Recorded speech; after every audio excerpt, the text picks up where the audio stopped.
Okay, so we all watched that horrible debate last night. And as bad as Biden did, Trump once again proved why no person with any moral conscience can vote for him, let alone a born again Christian. And I'll get to that. But first, it is painfully obvious that Trump has no policy ideas. He didn't answer any of the questions. Instead, he just repeats his sound bites, even though they had nothing to do with the questions being asked.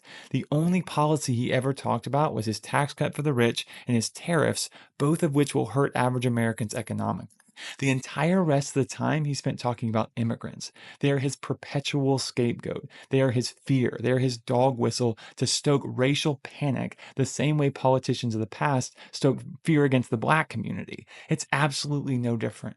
He's filling the hearts of Americans with hate for the other. He's creating an image in their minds that these folks aren't dirt poor refugees who are fleeing horrendous violence and crippling poverty, the majority of which the United States has created through our economic exploitation and political intervention in Central and South America, but instead, they're just criminals. They're mentally ill, they're violent, they're rapists, they're terrorists, they're vermin, and they are destroying this nation. When in reality, the Hispanic community is extremely family oriented. They have an incredible work ethic. Their capacity for sacrifice is beyond anything most Americans can even fathom.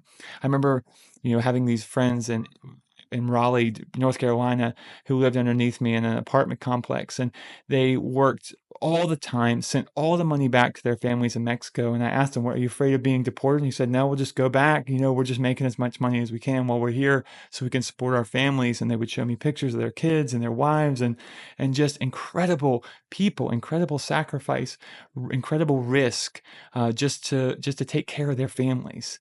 And not to mention that immigrants are far less likely than American citizens to commit crimes because they don't want to be deported. They're the salt of the earth kind of people, but that doesn't matter to Trump or his base, his MAGA base. He has one agenda, and that is to paint them as subhuman. He's doing the same thing that we did for hundreds of years to the black community. Jesus said in Matthew 24 that in the last days, the love of many will grow cold, and this is how, through propaganda like this, propaganda towards the quote other. Hate and fear the other, hate and fear the other, planting that seeds in our minds over and over again.